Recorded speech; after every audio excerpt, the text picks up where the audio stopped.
Hi friends, it's Carrie back again from the Portland Public Library in Portland, Maine, and I'm joining you from the Sam L. Cohen Children's Room.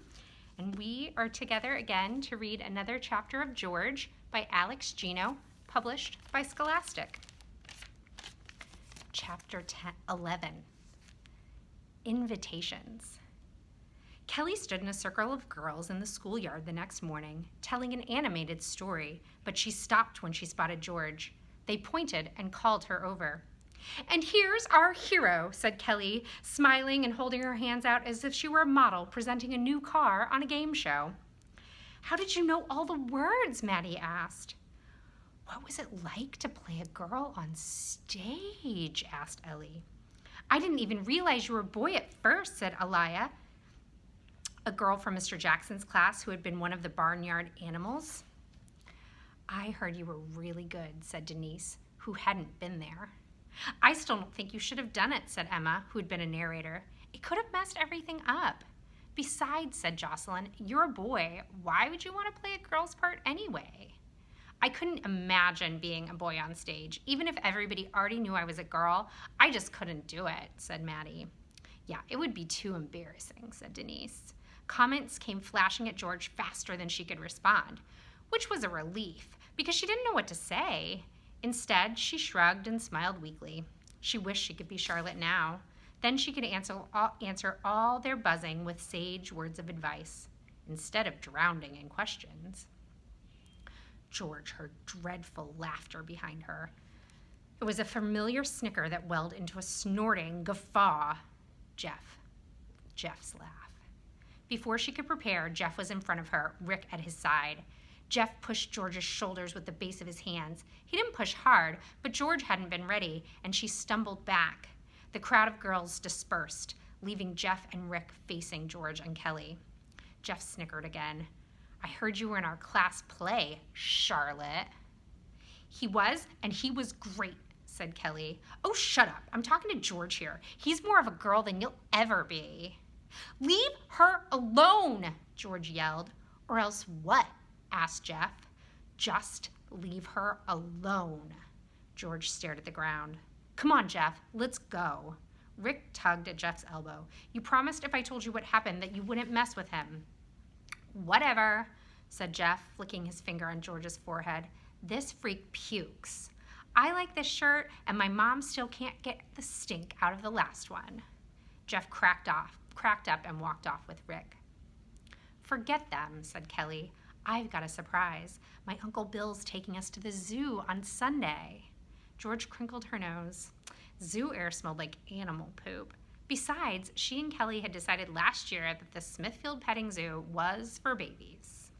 They had more ducks than anything else, and their most exciting showing was a crusty old pony that had recently celebrated its 40th birthday. "Not the Smithfield Zoo. Snooze fast, you dope." Kelly rolled her eyes. "He's going to drive us down to the Bronx Zoo. They have 600 species, tigers and gorillas and giraffes, not goats and sheep. They've even got panda bears. Are you free on Sunday?" "I guess," George said. "Because I was thinking," Kelly lowered her voice, "the Bronx Zoo is super far away and we won't see anyone there we know. You've never met my uncle, have you?" George shook her head. Kelly grinned. "Don't you get it? We can go as best girlfriends. We can dress up and everything." George's mouth hung open. George already knew Kelly was her best friend, but they had never been girls together. George had never been a girl with anyone, if you didn't count being Charlotte. "Did you hear me?" "Like a skirt?" The hair on George's neck tingled just saying the word skirt. "Sure. When girls dress up, they wear skirts. I have a lot to teach you about being a girl." "Oh," Kelly stopped. "My uncle's going to figure something out the moment I call you George, isn't he?" George thought about her private name. She had never said it out loud before, not even to her friends in the magazines. "You could always call me Melissa," she said now. "Melissa." Kelly's eyes were wide. "I like it. That's a great name for a girl." She said it again, drawing out each sound. "Melissa. It's perfect." George buried her chin in her shoulder and felt her cheeks grow warm. "Are you okay?" Kelly asked. "Yeah," said George. "It just sounds really good to hear." "I can say it again. Melissa, Melissa, Melissa, Melissa." Kelly began to twirl around, stretching her arms out wide with each Melissa. George clapped her hand over Kelly's mouth. "Are you crazy? Jeff is right over there." George jerked her head to the side. "So? I've got a friend named Melissa. He doesn't know who I'm talking about. It's none of his business anyway." Kelly danced around George, singing the name Melissa, until George giggled and turned beet red. She'd never heard her girl name out loud before, and now Kelly had made it into a song. The morning bell rang, and the mass of students in the schoolyard formed into a series of lines. As George walked up the stairs to room 205, she listened to Kelly's tune still echoing in her mind. Melissa, Melissa, Melissa. Mom was sitting on the couch when George got home, her laptop in front of her and a can of orange-flavored seltzer on the side table. A soap opera ran on the television with the sound turned low. "Come over here, G." Mom patted the space on the couch next to her, closed the computer, and turned off the television. She took a few deep breaths before speaking. "You were great in the play yesterday. I know I acted surprised at first, but I'm really proud of you for being yourself." "What did the kids at school say?" George shrugged. "Not much. Jeff was a jerk." "What's new? You're one tough cookie, but the world isn't always good to people who are different. I just don't want you to make the road any harder than it has to be. Trying to be a boy is really hard." Mom blinked a few times, and when she opened her eyes again, a teardrop fell down her cheek. "I'm sorry, G. I'm so sorry." She pulled George toward her and hugged her tight. "You really do feel like a girl, don't you?" "Yeah, I do. Remember that time I was little when you found me wearing your skirt as a dress?" "Yes." "And remember how I wanted to be a ballerina and it drove Scott crazy because he said I couldn't because I was a boy?" "I remember the temper tantrum you threw when I didn't get you a tutu." "Are you upset with me?" "Oh, baby, no." Mom stroked George's hair and sighed deeply. "But I do think you need someone to talk to. I probably could use someone too. Someone who knows about these things." George knew that seeing a therapist was the first step secret girls like her took when they wanted everyone to see who they were. "And then maybe I could grow my hair out and be a girl?" "One step at a time." Mom wiped away another tear that had drifted down her cheek. She cleared her throat. "Now, how's about that homework?" George pulled out a vocabulary assignment and began to work at the table while Mom went to the kitchen to start making dinner. Mom poured a box of cornbread mix into a bowl along with eggs and milk. George noticed that she mixed quite efficiently, holding her whisking arm tight to her body. She didn't hum or dance the way she often did when she cooked. The house was quiet until Scott arrived home with the clatter of his bike hitting the pavement. He dashed through the house and up to the bathroom. "Ah!" he said when he sauntered back down the stairs. "No wonder they call it relieving yourself. That was a good one." "Scott, go put your bike in the shed, and G, set the table. It's almost dinner time." Mom portioned grilled chicken wings with barbecue sauce, cornbread, and steamed broccoli onto 3 plates and then set them out on the table. George filled 3 glasses with iced tea and brought forks, knives, and napkins.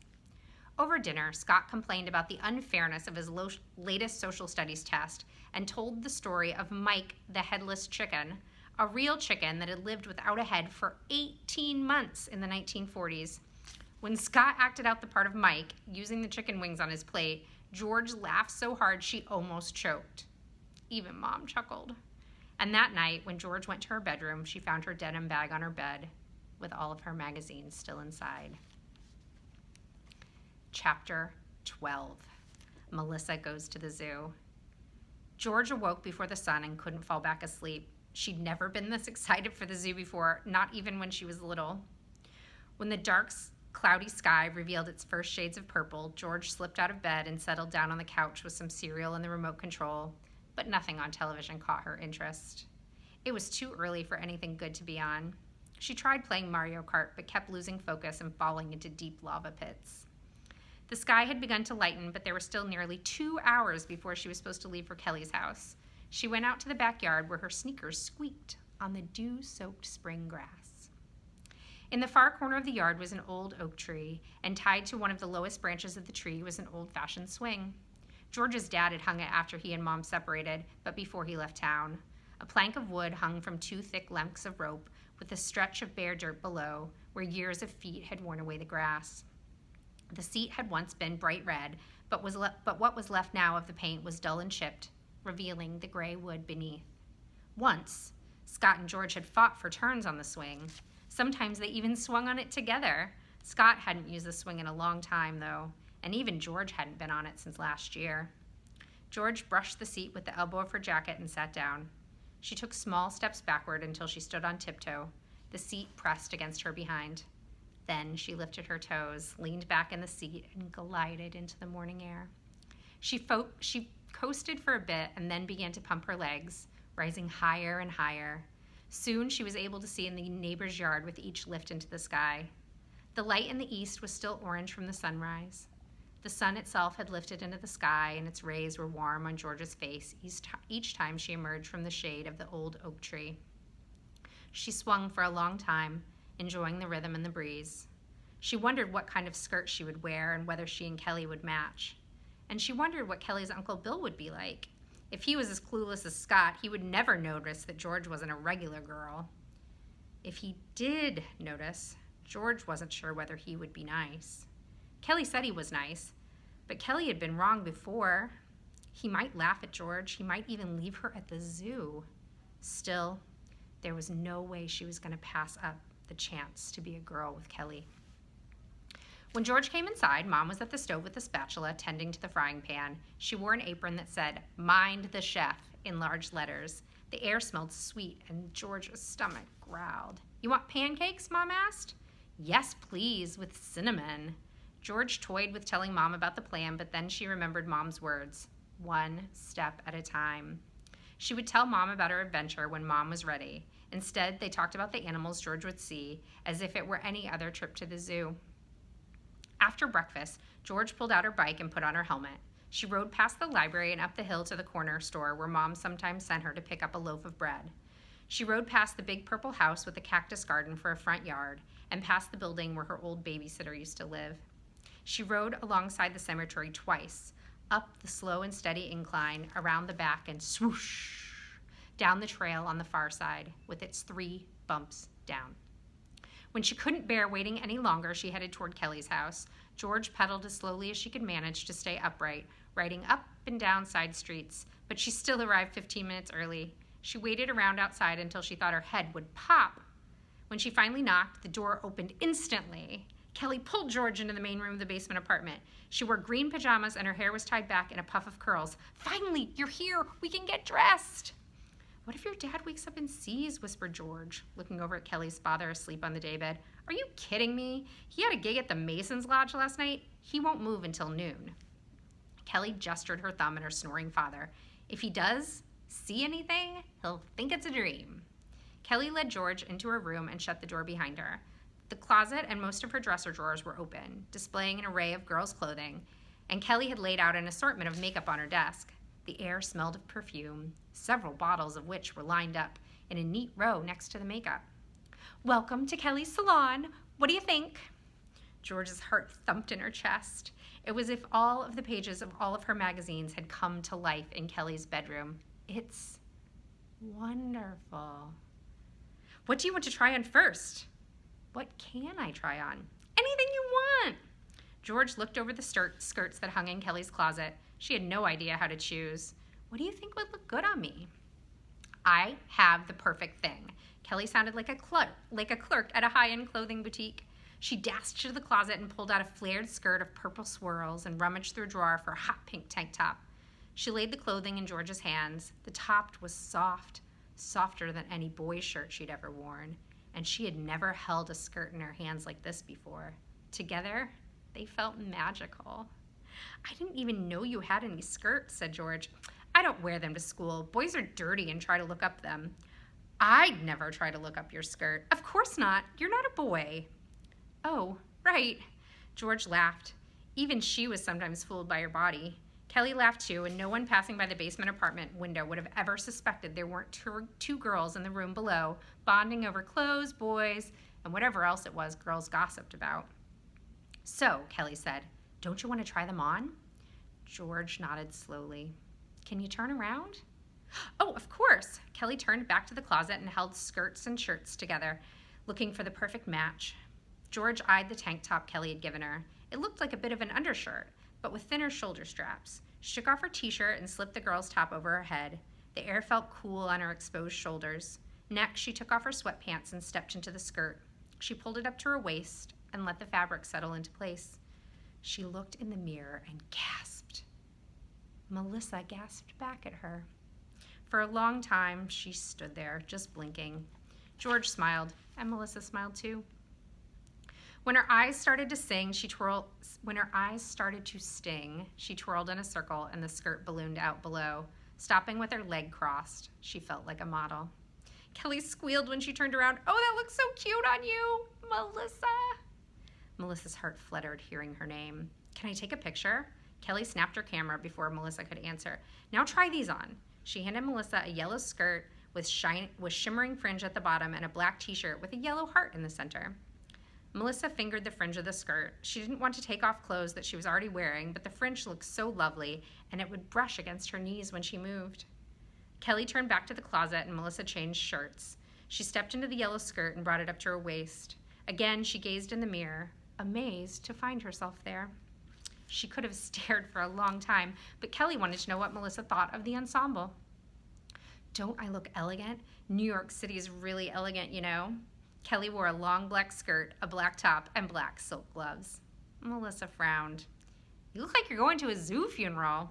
Kelly laughed. Yeah, you're right, she said, pulling the black gloves off by their fingers. Melissa tried on half a dozen outfits in a whirlwind. Before she could change out of one, Kelly had another ready and took half a dozen pictures of Melissa in each. Melissa didn't know whether to laugh or cry as she modeled the girls' clothing, with Kelly oohing and eyeing all the way. She held the fabrics delicately as if they would break and rubbed them softly between her thumb and forefinger. For all the different outfits she tried on, though, Melissa couldn't keep her mind off the first. You said it was perfect, she said to Kelly, and you were right. Kelly gave up, and Melissa delightedly put the pink tank top and purple skirt back on. She twirled in the center of the room, giddy on freedom. Kelly settled on a pink t-shirt that said Angel in glittery yellow letters, which she paired with yellow fringe skirt. Kelly sat Melissa down in a chair in front of the mirror and began to brush Melissa's hair. She tried brushing it first to one side and then the other, but finally decided to brush it forward so the tips of it fell just above Melissa's eyebrows. What if your uncle figures out I'm not really a girl? Melissa asked. Look at you. Why would he think anything else? Kelly was right. Melissa's frame was thin and she was too young to be expected to have curves. She was wearing girls' clothes and a girl's hairdo, even if it was short. She really did look like a girl. Kelly gestured at the desk. I've got all this makeup my aunt gave me for my birthday, but I really don't know how to put it on. I've never had any, said Melissa, but I've read all about it. Kelly handed her a small container of lip gloss. Melissa dipped her finger into the slippery, shiny substance and traced her lips. When she looked in the mirror, her lips sparkled. Melissa and Kelly tried out every shade of gloss and blush in the kit. Melissa showed Kelly how to apply the blush high on the cheekbones and then blend downward, and how to choose colors to complement her light brown skin. They amassed a great pile of tissues as they wiped off one color and replaced it with another. They smiled for the mirror and each other. Kelly took photo after photo. Oh no! Melissa cried suddenly. Her glee was replaced with dread when she looked down at her sock-covered feet. She pointed over to her ratty sneakers. You don't think I have that covered? Kelly pulled a bucket of shoes from under her bed. You have so many shoes. Who knew you were a girly girl? Who knew you were? Kelly grinned. She rummaged through the pile and handed Melissa a simple pair of white sandals. They were a little small on Melissa's feet, but since they were sandals, it didn't matter too much. Kelly found a pair of yellow canvas sneakers to match her own skirt. They were ready, but Uncle Bill hadn't arrived yet, so Kelly turned cartwheels across the carpet. Half the time, her skirt would flip right over her belly, leaving her pink underwear showing. She would scamper down and smooth out her skirt, but it didn't stop her from trying again. Melissa was looking at her reflection from every angle she could. She faced away from the big mirror and held a hand mirror so she could see her back. Kelly? Melissa stopped her friend while she was upright. There's just one more thing. Melissa, stop worrying. You look perfect. It's just, I'm wearing boys' underpants. Melissa felt the wide band of elastic around her waist that held up her white boys' briefs. No one would be able to see them, but she would know all day they were there. Ew, yuck, pull them off. Kelly was already at her dresser drawer. She handed Melissa a pair of light pink underwear covered in tiny hearts. They were small and light. You can have them. Don't worry, they're clean. Are you sure? Melissa asked. Of course. I have too many pairs anyway.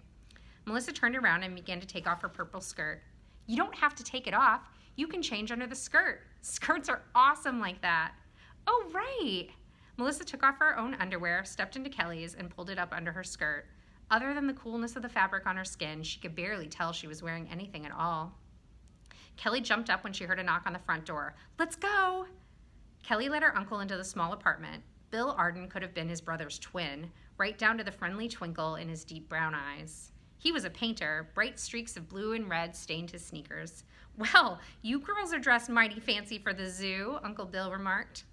It's not often a handsome man invites us out to New York City. Kelly pronounced the name of the metropolis as though she'd been raised deep in the country. At least you're wearing practical shoes, which is more than I can say for most of the women I take out on the town. Although it's not often that I'm graced with the company of two fine young women at once. Kelly, who's your lovely friend?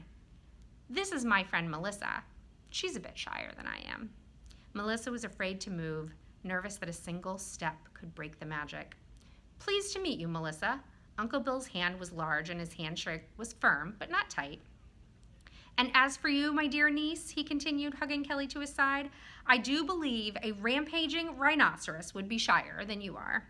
I doubt that, said Kelly, but there's only one way to find out. To the zoo! Kelly grabbed one of her jackets, handed one to Melissa, and skipped down the cracked pavement to Uncle Bill's car. The ride to the zoo took nearly 2 hours, with Uncle Bill singing loudly and off-key to disco songs on the radio. Kelly sang along when she knew the words. Melissa sat beside her in the back seat, admiring the swirls in her skirt. She fingered its hem, just a little heavier than the rest of the fine cloth. She brushed her palms down the tank top she wore and combed her fingers through her hair. She reached out her hand, and Kelly squeezed it in hers. If Melissa held her body just right, she could see herself in the car's rearview mirror. It was hard to keep from giggling with delight. She looked out the window and counted 100 telephone poles, twice. Both times she wished she could be like this forever. Finally, Melissa saw a big green sign for the Bronx Zoo with a thick arrow pointing to the right. Uncle Bill drove off the highway, and soon they were paying a fee to enter a massive parking lot. Uncle Bill drove down a long line of cars and pulled into a spot at the end. The air smelled mostly like grass and hay, with a hint of animal poop. Melissa knew the smell would grow stronger, but she didn't care. She would be walking around all day dressed as a girl. Children, adults, and even animals would see her, and no one but she and Kelly would know a thing. Around them, adults wrestled with babies and strollers, while older children stood around waiting. Kelly, Melissa, and Uncle Bill walked toward the entrance booth. There was a short line, but it moved quickly, and soon they were inside. Melissa and Kelly laughed at the playing monkeys, shuddered past the slithering snakes, cooed at the baby grizzly bears, and stared at the tiger's teeth. Melissa surprised herself when she noticed her reflection in the glass in front of a display of exotic glowing jellyfish. She was looking at a girl. Melissa stopped at the tarantula exhibit. The furry crawlers were a much larger species of spider than Charlotte had been. Still, Melissa thanked each one quietly. She searched for webs, but didn't see any. When they stepped out of the world of insects, Kelly said she needed to use the bathroom. Melissa tensed. There was no way she could make it back home without going as well. She looked down at her skirt. She couldn't go into a boy's bathroom looking like this. Melissa and I will be right back, Kelly announced, grabbing her friend by the hand before she could protest, dragging her right to a door with a sign with the word ladies and a stick figure wearing a triangle skirt. Kelly pushed open the heavy metal bathroom door as if it were nothing and pulled Melissa in. The air was cool, wet, and smelled of musk. The tiles were gray and green, not pink as Melissa had imagined. Most notably, there were no urinals.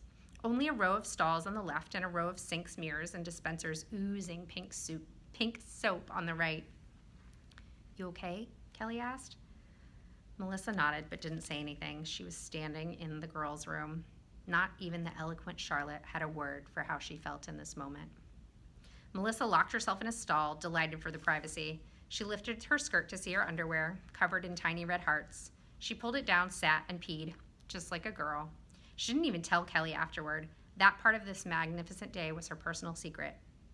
By early afternoon, Kelly, Melissa, and Bill were tired and hungry. Kelly found a meal station on the map just past Tiger Mountain. They smelled the food before they spotted a cluster of picnic benches set up around a bird-filled pond. Orange umbrellas advertising fruit smoothies shaded dozens of families. Some folks ate burgers and hot dogs and fries, while others munched on sandwiches and snacks pulled out of coolers from home. Strollers littered their walkways with young children weaving between them and screaming with glee. Uncle Bill took orders for lunch and stood in line while Kelly and Melissa waited for a table. "So," Kelly said, "I call today a success. I'm already thinking about what to wear next time." "You mean you'd do this again?" "Melissa," Kelly rolled her eyes, "I'm surrounded by boys in my life. My father, my uncle, seriously, until a few weeks ago, I thought you were a boy. It's nice to have some girl time." "Well, you two look happy," said Uncle Bill, setting down a tray laden with sodas, hot dogs, a container of ketchup, and a giant cup of fries. "We are," said Kelly. A wave of warmth filled Melissa from deep in her belly and out her fingers and toes. She put her arm around Kelly. Kelly held her camera at arm's length and took a picture of two girls' grinning faces. Kelly took dozens more photos of Melissa that afternoon, and Kelly didn't ask Melissa to pose once. She didn't have to. Melissa already looked perfect in every one. By the time they loaded into the car, Kelly, Uncle Bill, and Melissa were all exhausted, even though the sun was only just setting.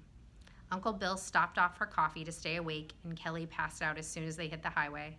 But Melissa didn't nod off for a moment. She couldn't. She was too busy remembering the best week of her life so far. Thank you, friends, so much for joining me to read George by Alex Gino, published by Scholastic. That's the end. See you next time.